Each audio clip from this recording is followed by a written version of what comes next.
Rutherford scattering experiment, ठीक है। ये गोल्ड न्यूक्लियस, ये अल्फा पार्टिकल, ये velocity vector.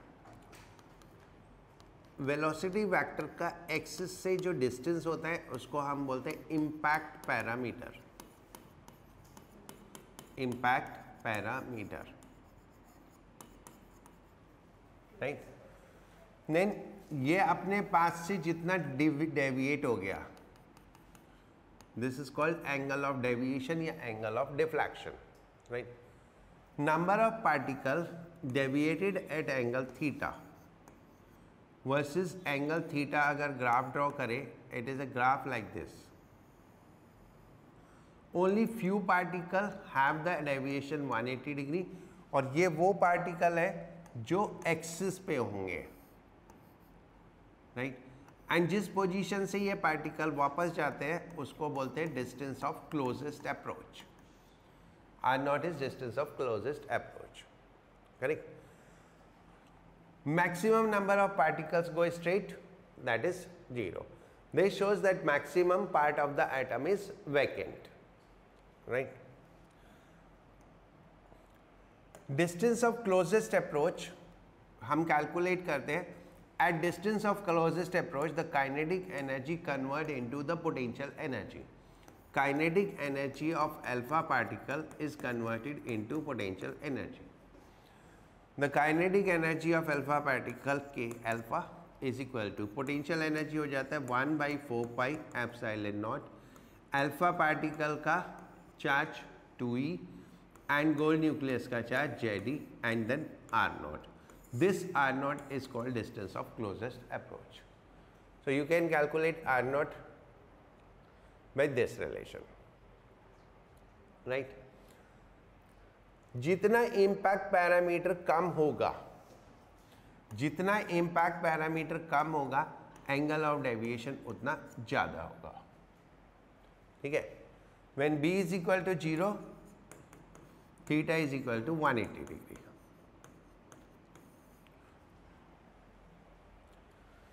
Right.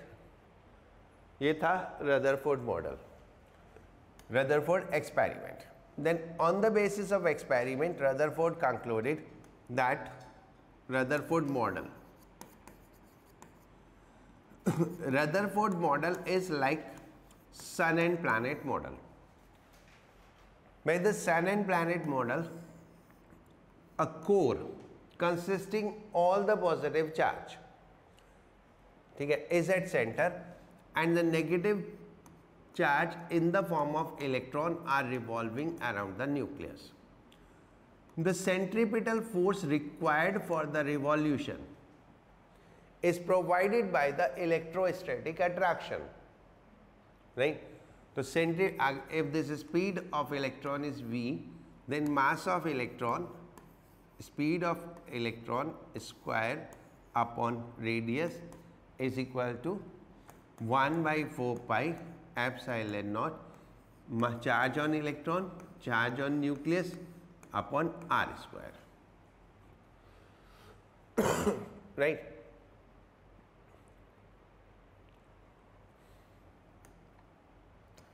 This is Rutherford model, okay. According to Rutherford model, an electron can revolve in any orbit, yani can have any value of radius. An electron can have any value of radius, right. So the limitation of Rutherford model are first stability. The stability of the atom is not explained. What is the problem in stability of atom, right. An electron is a charge, it is in circular motion, so it is accelerated, right. An accelerated charge emit radiations. Accelerated charge radiation emit करते हैं, तो अगर वो radiation emit करते हैं तो energy lose करेगा, energy lose करेगा तो it cannot be stable, so it must collapse following a spiral path. but it doesn't happen. So why? It is not explained by the Rutherford model. Second, spectral series.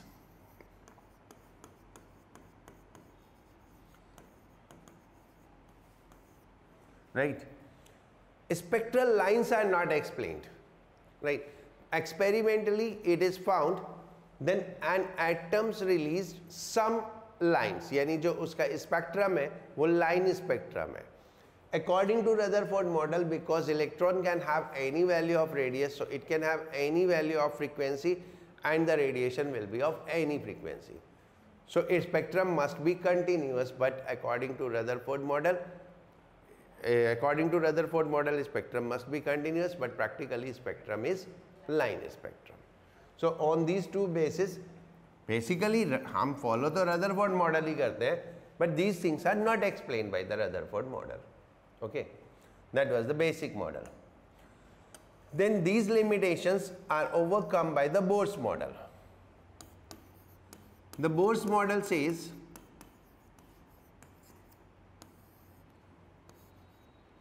it gives the concept of stable orbit. जो limitation of stability थी, that is given by the stable orbit concept. According to Bohr's model, there are only few orbits which are stable.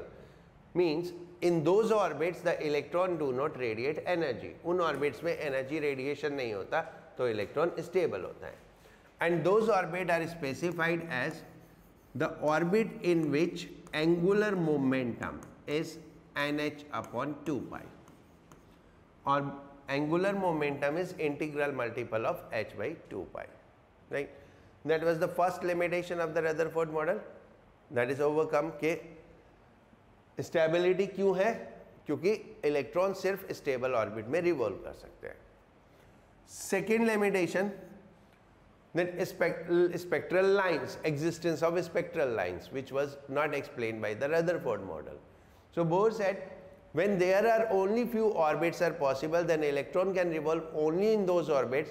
If an electron jump from higher orbit to lower orbit, then it produces energy. That energy comes out in the form of radiation. H nu is equal to energy of second orbit minus energy of first orbit. ठीक है? तो जो energy difference है वो radiation में release हो जाता है, तो only because only few orbits are possible, so only few lines are possible. So that is by the Bohr's model. Then there is a limitation of Bohr's model.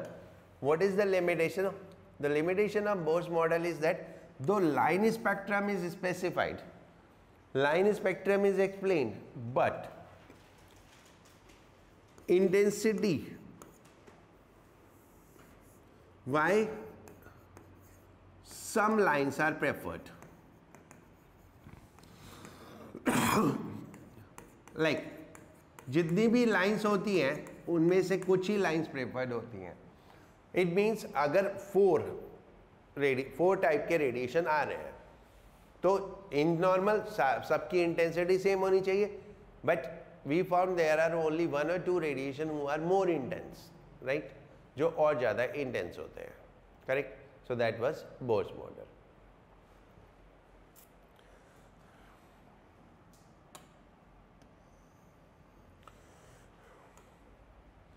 The velocity and the radius can be calculated by the two equations. One, centripetal force is provided by the electrostatic attraction, 2E ZE upon Rn square.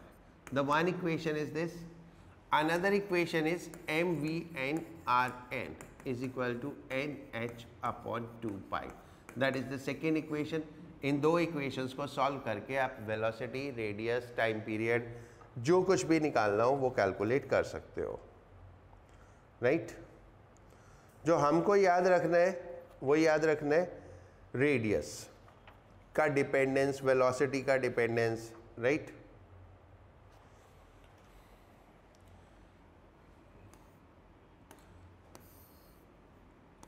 So radius is proportional to, radius का जो dependence है orbit number और Z पे, that is n square upon Z. ठीक है, radius of nth orbit is proportional to n square upon Z. Z is atomic number, right, and velocity is proportional to Z by n, right. उसके बाद फिर further आप इससे calculate कर सकते हो, ये आपको याद रखना है. बाकी अगर आप याद कर सको तो ठीक है, नहीं याद कर सको तो टाइम पीरियड होता है 2 pi r by v. Radius किसके प्रोपोर्शनल? एन स्क्वायर के. वी किसके प्रोपोर्शनल? 1 बाई एन के. तो टाइम पीरियड किसके प्रोपोर्शनल हुआ? एन क्यूब के. Frequency inverse of time period होता है, so that is proportional to n to the power -3. तो ये डिपेंडेंस है. ठीक है,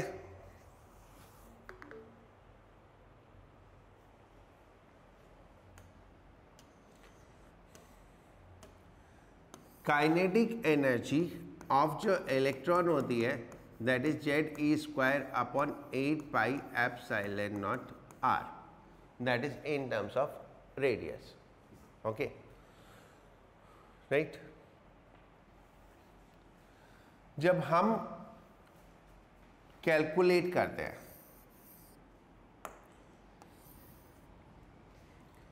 the potential energy is minus of twice के and total energy is minus of k. Potential energy is minus of twice k and total energy is minus k, and this is equal to minus 13.6 z square upon n square electron volt. Minus 13.6 z square upon n square electron volt. ठीक है,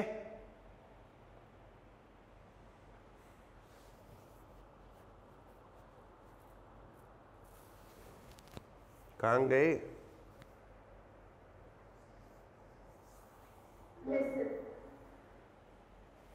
Right? If an electron jump from n2 to n1, ठीक है, then wavelength emitted lambda, 1 by lambda is equal to how much? R, that is Rydberg constant. 1 by n1 square minus 1 by n2 square, that is what is the wavelength. R is Rydberg constant, correct? ये इसको हम wave number भी बोलते हैं, correct? That's also called as wave number. अब इसके बाद आती है स्पेक्ट्रल सीरीज. स्पेक्ट्रल सीरीज सबसे पहली कौन सी? लाइमन. देन बामर. जैसे जैसे हम सीरीज में ऊपर जाते रहेंगे इनके जो स्पेक्ट्रम है वो कम एनर्जी पे जाता रहेगा, ठीक है. लाइमन, बामर, देन पाश्चन, ठीक है, ब्रैकेट, पीफन एंड ऑल, बहुत सारे हो गए, है ना. वो सब तुम लोगों को याद होते हैं, राइट. ये वाली सीरीज अल्ट्रा वायलेट होती है रीजन में, ये वाली विजिबल, देन इंफ्रारेड और फिर फार इंफ्रारेड, देन उसके बाद फार इंफ्रारेड. इतना समझ में आ गया? यहां तक कुछ पूछना है? बोलो जल्दी से. नहीं ना, राइट. बाकी देखते हैं तुम्हारा नॉलेज बेस कितना है. चलो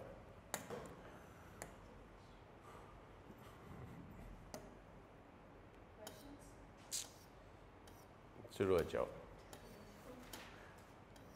क्विकली सारे क्वेश्चन करने 30 के 30।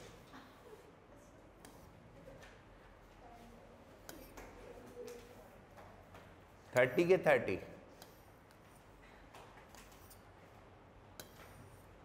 जो बहुत ज़्यादा कैलकुलेशन वाले हैं वो छोड़ देना, जो पहले फटाफट वो करते जाना जिनमें ज़्यादा कैलकुलेशन नहीं है। पहले जिनमें ज़्यादा कैलकुलेशन नहीं है वो क्विकली करते जाना, फिर जो ज़्यादा कैलकुलेशन है वो बाद में करेंगे। ठीक है। First question, which of the following quantities will be zero for alpha particle at the point of closest approach? Kinetic energy. Kinetic energy zero होती है तभी तो वो वापस आता है। ठीक है, राइट? अरे ये है कि नहीं है? देख तो रहे हो। Which of the following quantities will be zero for alpha particle at the point of closest approach? Kinetic energy. Bohr's atomic model assumes that electron have wave properties, assumes only certain values of angular momentum be possible for orbital electrons, has an origin from theory of relativity. कुछ भी पूछते हैं, second option, right? Third, the hydrogen atom are excited to the stationary state designated by the principal quantum number 4. The number of spectral lines emitted by these atoms according to Bohr's theory will be. The number of spectral lines emitted होती है n into n minus 1 by 2. n into n minus 1 by 2 जितनी lines emit होंगी। तो that is 4 है तो 6, right? Seventh, if an electron in a hydrogen atom jump from third orbit to second orbit, the emitted radiation has wavelength. ठीक है, सीधे करो 1 by lambda is equal to r, कौन से ऑर्बिट से? Third to second. ठीक है, तो 1 by 2 स्क्वायर है ना, माइनस 1 by 3 स्क्वायर, तो ये हो गया r अपॉन, ठीक है, 4 is 4 and 9, तो 36 and then 9 minus 4 5, तो कौन सा हो गया? 36 by 5 r. The energy of ground state of hydrogen atom is minus 13.6.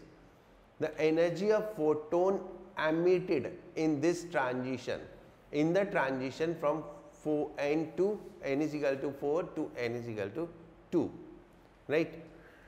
Ground state energy is minus 13.6. तो energy at 4 is minus 13.6 upon 4 square.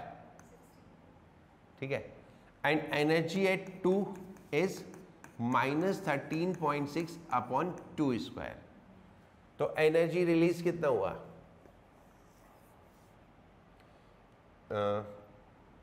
Energy release हो गया दिस माइनस दिस, तो 13.6 upon 4 minus 13.6 upon 16, so this is 16 हो गया 13.6 into 3 upon 16। इसमें से calculate कर लो कितना आएगा, 5 10 2.55 करना पड़ेगा।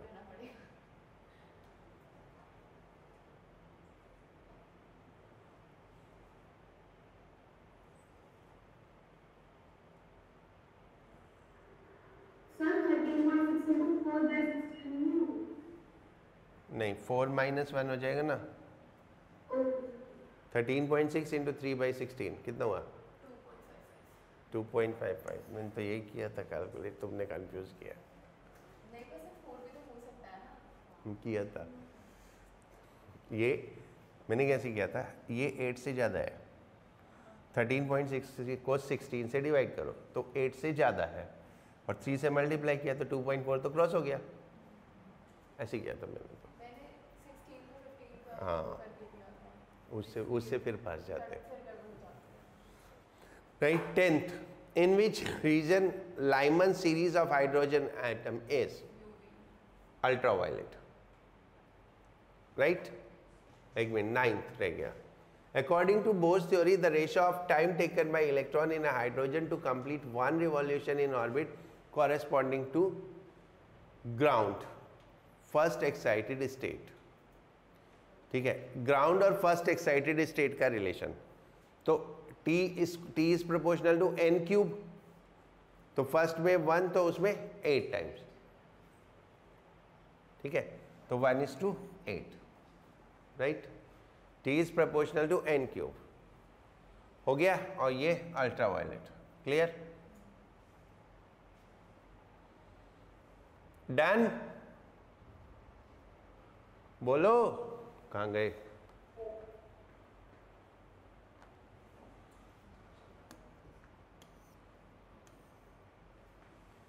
Now, 4th,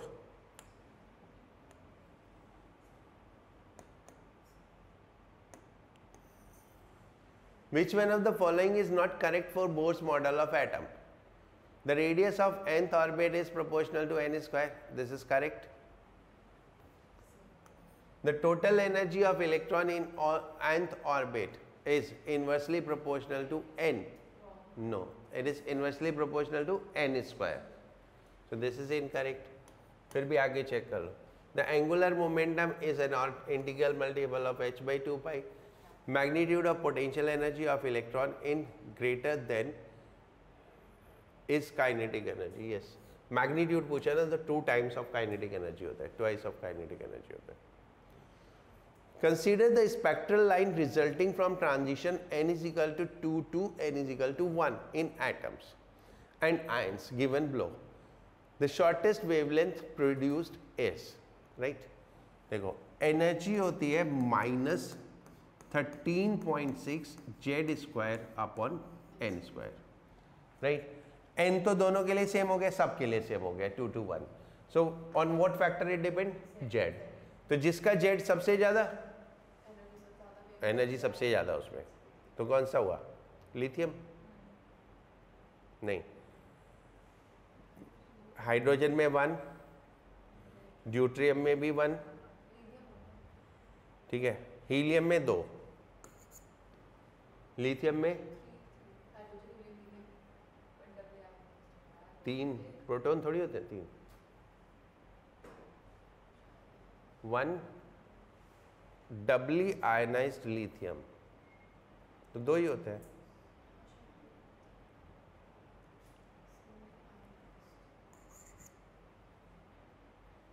यही होगा लिथियम ही. ये सिंगल आयनाइज है तो एक ही हुआ, इसमें 2 हो गया, ठीक है, तो डबली आयनाइज्ड लिथियम हुआ, 2 बार आयनाइज हुआ ना.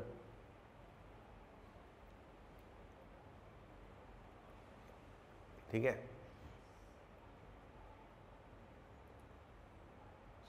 Next 11th. The ratio of longest and shortest wavelength of Lyman series is approximate. Longest and shortest of Lyman series. Lyman series final is to 1, ठीक है, एंड लॉन्गेस्ट के लिए longest n is equal to 2 and shortest n is equal to infinite. ठीक है, तो अगर 2 से 1 पे आ रहा है तो लॉन्गेस्ट वेवलेंथ, और इनफाइनाइट से 1 पे आ रहा है तो शॉर्टेस्ट. जब इनफाइनाइट से 1 पे आ रहा है तो मिनिमम हो गई and that is equal to r हो जाएगी. ठीक है, और जब 2 से 1 पे आ रहा है तो मैक्सिमम हो गया, that is r 1 minus 1/4, that is 3r/4. ठीक है, तो कितना हो गया? 4/3, that is 4/3, right.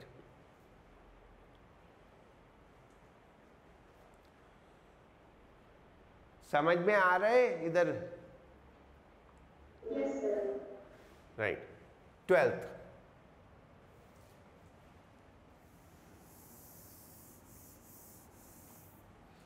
The wavelength of radiation emitted by a hydrogen atom in electronic transition from n is equal to 3 to n is equal to 2 is lambda.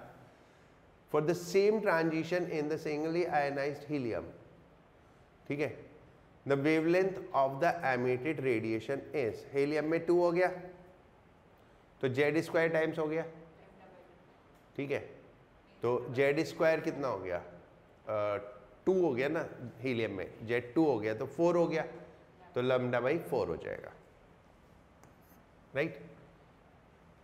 1 by lambda is proportional to z square, ऐसे ऐसे मत देख, हाँ ठीक है,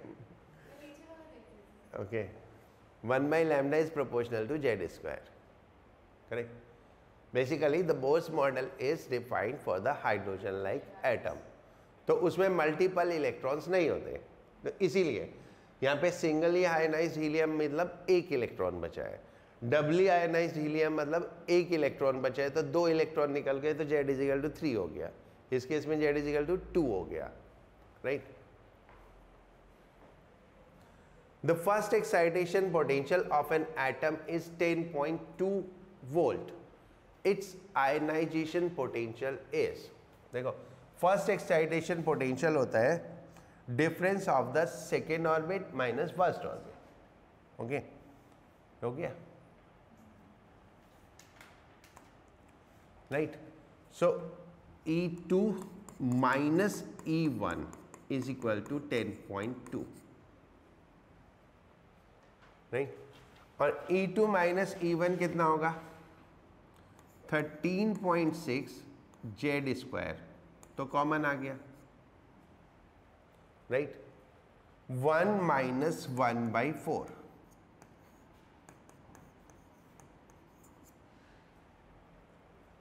okay,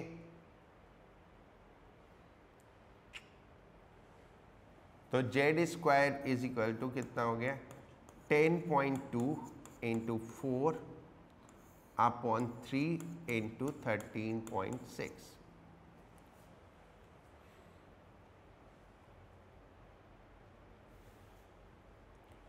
this is 3.4, this is 4, कुछ गड़बड़ क्यों,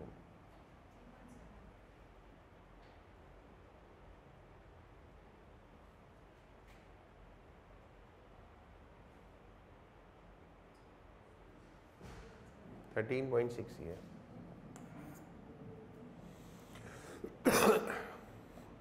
z इज इक्वल टू 1 हो गया, ठीक है, इसको सॉल्व करके z इज इक्वल टू 1 आया तो कितना हुआ, 13.6, right.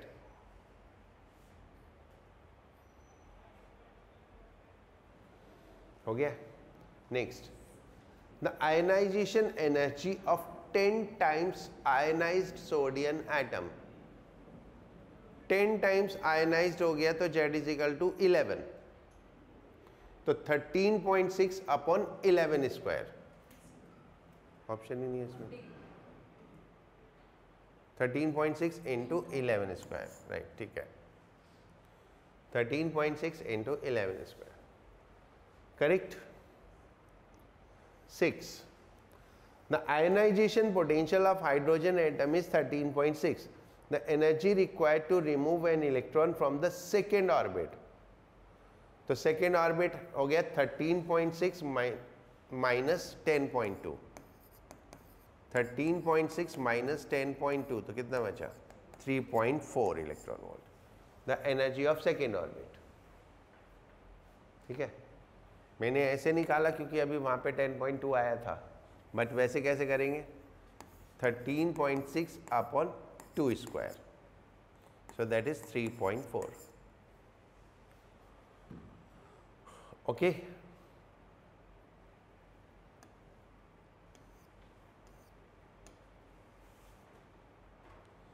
Now 15,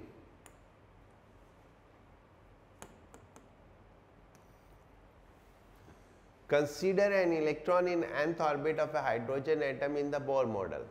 The circumference of the orbit can be expressed in terms of de Broglie wavelength lambda of electron as. ये क्या है कि according to de Broglie wavelength concept, जो Bohr's orbit है, it should have integral multiple of wavelength. The circumference of the Bohr's orbit, that is 2 pi r, should be equal to n lambda. क्योंकि lambda क्या होता है according to that h is upon mv. तो इससे हम देखोगे तो mv r is equal to हो गया nh upon 2 pi, जो कि बोर्स का वो है. ठीक है, तो यहाँ से हम निकालेंगे वापस r is equal to, तो कितना आएगा n lambda. So that is equal to n lambda. Ionization energy of hydrogen atom is 13.6. Hydrogen atom in ground state excited by monochromatic radiation of photon energy 12.1. The spectral lines emitted by hydrogen atoms will be.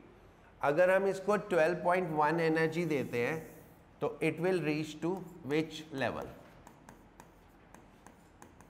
That is 1.5, which is third orbit. So it will reach to n is equal to 3, और n is equal to 3 पे कितनी spectral lines आएंगी? n into n minus 1 by 2. n into n minus 1 by 2. That is how much? 3. So it will give 3 lines.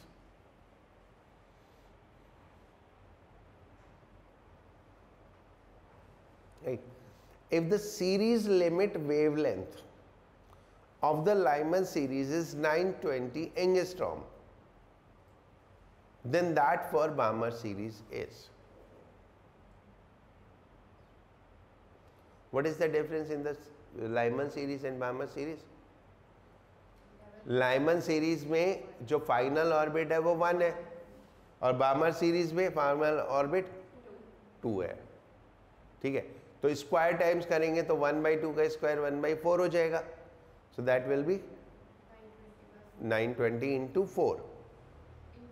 हाँ, नीचे आएगा ना 4. 1 by lambda is equal to r into 1/4 आएगा, है ना. So lambda will be 4 times. ठीक है, और वैसे भी लाइमन सीरीज अल्ट्रावायलेट वो वेवलेंथ कम होती है, बामर सीरीज विजिबल वो वेवलेंथ ज़्यादा होगी. जैसे जैसे हम नीचे जाते रहेंगे तो वेवलेंथ बढ़ती जाएगी. Right. 22. The total energy of electron in first excited state is 3.4. The potential energy of electron in this state is twice of that. Potential energy is twice of total energy. ठीक है, तो कितना हुआ? -6.8. ठीक है, उसमें काइनेटिक एनर्जी ऐड हो जाएगी, तो टोटल एनर्जी कितनी होगी? -3.4. 23. Hydrogen atom in ground states are excited by monochromatic radiation of wavelength 975 angstrom. ठीक है, 975 एंगस्ट्रॉम की एनर्जी कैलकुलेट करो. एनर्जी कैलकुलेट करो, that is hc by lambda. E is equal to hc by lambda. h कितना? 6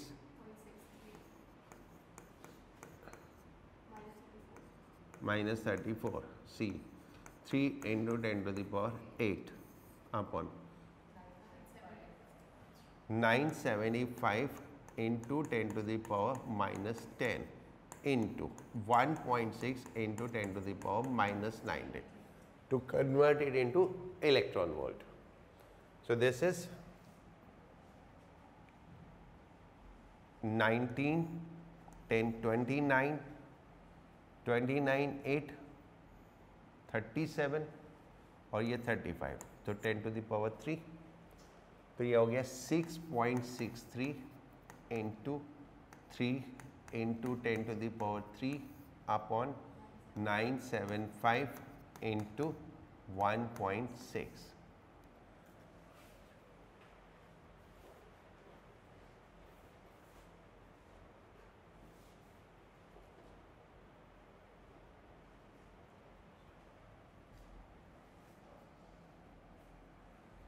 It will be approximately 1.4. तो 1.4 होता नहीं है तो 1.5 ही होगा, ठीक है। 1.5 में कौन सा ऑर्बिट हो गया? थर्ड। मैं अप्रोक्सीमेशन से मैं को 1.5 या 4 आ रहा है, तो 1.4 होता नहीं है तो 1.5 ही हो जाएगा। तो 1.5 पे ऑर्बिट हो गया थर्ड, और थर्ड से नंबर ऑफ लाइंस कितनी होगी? 3 into 3 minus 1/2. तो spectral lines are 3, right.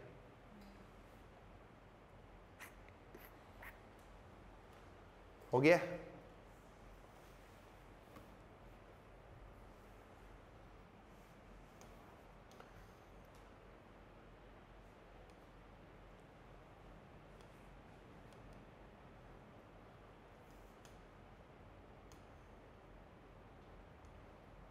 Now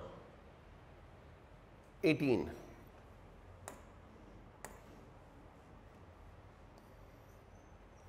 When the electron in a hydrogen atom jump from second to first, the wavelength is lambda.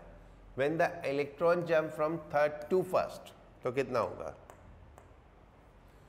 जब second to first हुआ तो 1 by lambda is equal to r 1 minus 1 by 4, that is 3r by 4.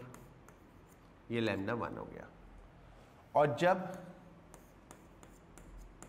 कहाँ से third to first हुआ तो ये हो गया r 1 minus 1 by 9, 3 square, so that is 8r by 9.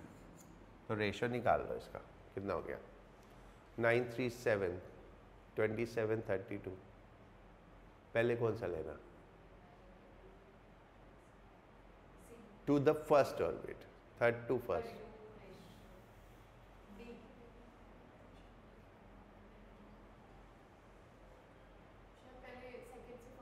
When the electron jump from third to first, lambda 2 निकालना है ना? तो lambda 2 निकालना है तो 1 by lambda 2 is equal to 8, r is equal to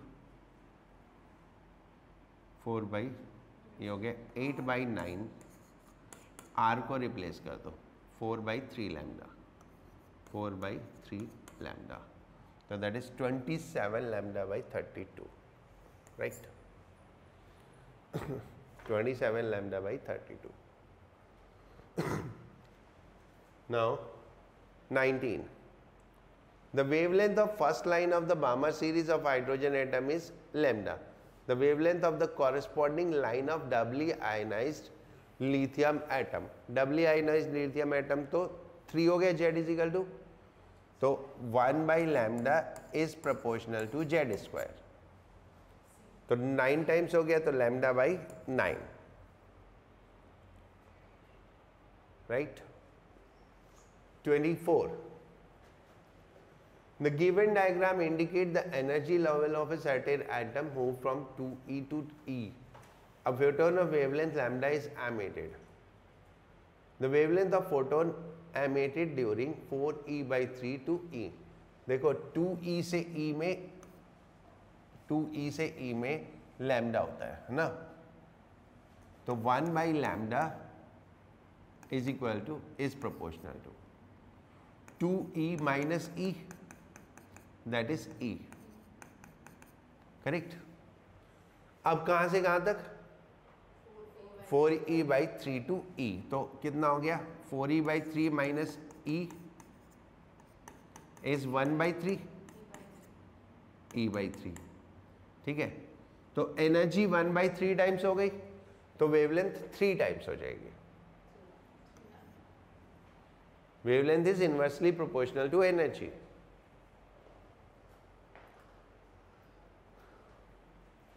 The radius of hydrogen atom in ground state is this. After collision with an electron, it is found to have the radius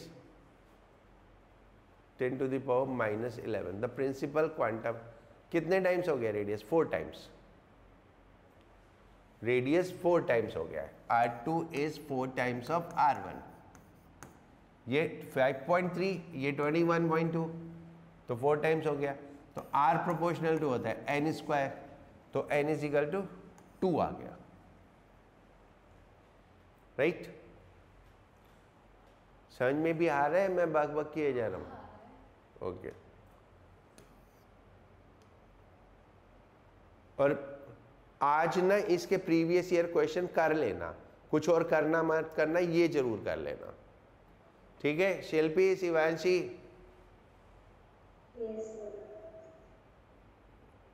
कुछ और करना नहीं करना, इसके previous year question जरूर कर लेना और कल मेरे से पूछ लेना।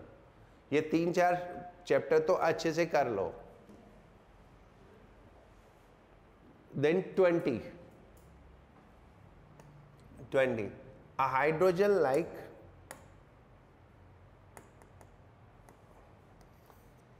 atom has one electron revolving around a stationary nucleus. The energy required to excite the electron from the second to third is 47.2.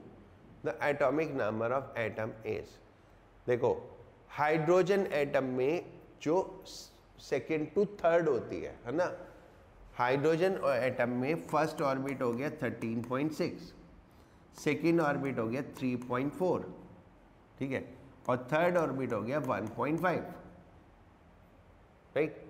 1.51 होता है ना, 1.51, ठीक है। तो सेकेंड टू थर्ड कितनी एनर्जी है? अप्रोक्सीमेटली 1.9। तो ये 1.9 का कितने टाइम्स है वो डिवाइड कर लो, ठीक है? तो 14Z square is equal to 47.2 upon 1.9, तो कितना?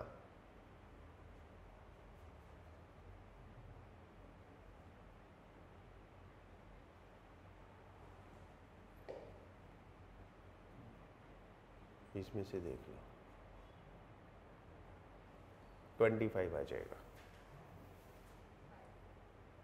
है ना? 25 2 से 50 होता है, तो ये 25 आ गया, तो Z इज इक्वल टू 5, ठीक है?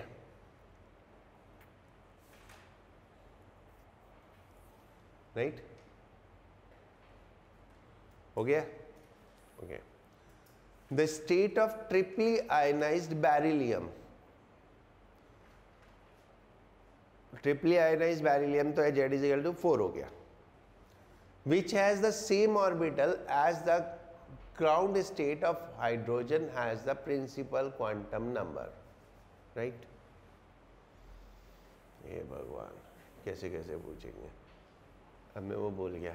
R is proportional to n square upon Z, है ना?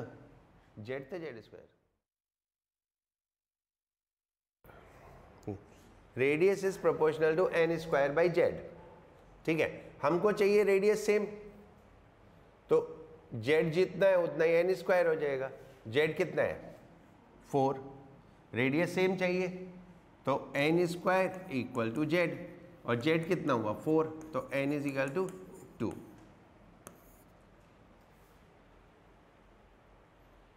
Right? 26. A hydrogen-like atom has ground state binding energy 122.4. 13.6 से डिवाइड कर दो, 9 आएगा। 122.4 तो 13.6 से डिवाइड किया, दैट इज Z स्क्वायर, तो Z इज इक्वल टू 3। तो विच इज नॉट करेक्ट पूछा, तो ये तो करेक्ट हो गया, right? An electron of 90 volt, 90 electron volt can excite it to a higher state. देखो, अगर ये Z is equal to 3 है, तो हायर स्टेट एनर्जीज निकालनी पड़ेगी। एक मिनट इसको करता हूँ, रुको।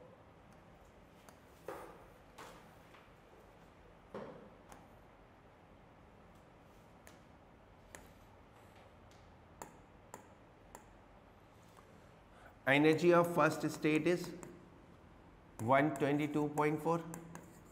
Energy of second state is 122.4 upon 4. So that is 30.8, 30.8. तो energy difference is E2 minus E1. ये क्योंकि ये माइनस में होती है ना, तो हमने माइनस साइन नहीं लगाया, तो 30.6. हाँ राइट. तो E2 माइनस E1 कितना हुआ? 122 माइनस 30, दैट इज 92. तो 91.8 इलेक्ट्रॉन वोल्ट, यानी एक्साइट करने के लिए 91.8 इलेक्ट्रॉन वोल्ट चाहिए. ओके. तो an electron of 90 electron volt can it, ये करेक्ट हो गया था, ये ठीक नहीं है. An 80 electron volt can not excite it, ये भी करेक्ट है. An electron of 8.2 electron volt and 91.8 electron volt photon are emitted. अगर हम 100 इलेक्ट्रॉन वोल्ट दें, अगर हम इसमें 100 इलेक्ट्रॉन वोल्ट एनर्जी दे दें तो इतनी चाहिए थी हमें. तो 100 माइनस 91.8 तो इलेक्ट्रॉन के पास बच जाएगी. That is how much? 8.2. ये एनर्जी तो इलेक्ट्रॉन के पास हो गई. और क्योंकि ये एक्साइट हो गया इतनी एनर्जी से, तो जब ये ग्राउंड स्टेट पे आएगा तो ये एक फोटोन रिलीज करेगा. एक्साइट होने के बाद वापस ग्राउंड स्टेट पे आएगा तो एक फोटोन रिलीज करेगा. So this is also true. अगर हम 100 इलेक्ट्रॉन वोल्ट के इलेक्ट्रॉन से एक्साइट करते तो हमारे पास जो इलेक्ट्रॉन है उसकी एनर्जी बच जाएगी 8.2 और एक फोटोन मिलेगा 91.8 का. तो ये भी करेक्ट है. So which one is not correct? B. 27.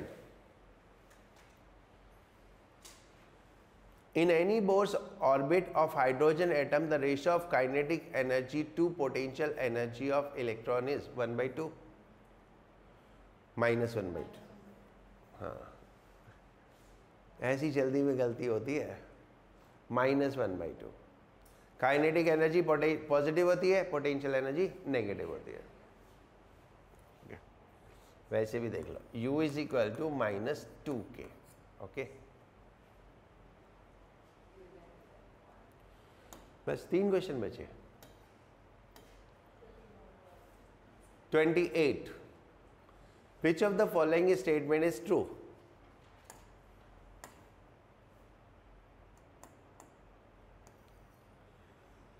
The energy of an electron bound in an atom is 0. नहीं, नेगेटिव होती है. बाउंड स्टेट में एनर्जी नेगेटिव होती है. The electron in an atom emits energy in quantum jump but absorb energy continuous. No, continuous absorb नहीं करता.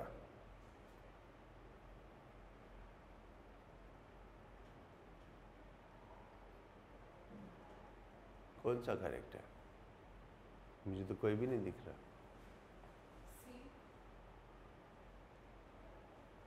अच्छा, मैंने कैन पढ़ लिया. मैंने पढ़ा an atom can emit energy while it is in its can. नहीं कर सकता. An atom can not emit energy, ये correct. An atom can not absorb energy while it is in ground state. ये incorrect कैसे? Can not absorb नहीं, absorb तो कर सकते. मैं फिर इसको कैन पढ़ लिया. एब्जॉर्ब करके तो आप हायर स्टेट में जाएगा, तो ये भी करेक्ट नहीं है. तो एक ही करेक्ट है ना. 29. इम्पैक्ट पैरामीटर 0 तो एंगल कितना? 180. जब इम्पैक्ट पैरामीटर 0 तो angle 180. Now hydrogen, deuterium, single ionized helium and doubly ionized lithium all have one electron around the nucleus. Consider n is equal to 2 to 1 transition if the wavelength of radiation emitted are this, right? So this is inversely proportional to z square, right? Inversely proportional to z square है. तो एक काम करो, hydrogen की lambda ले लो, तो helium की 2 हो गए ना, ड्यूट्रियम की लैम्डा, ड्यूट्रियम तो दोनों सेम है, एक ही प्रोटॉन, ड्यूट्रियम की लैम्डा, हीलियम की लैम्डा बाई वो 4 लैम्डा, नहीं लैम्डा बाई 4, और लिथियम की लैम्डा बाई 9। अब रेशो चेक करो, किधर से निकालना है? लैम्डा 1 कौन सा है? हाइड्रोजन,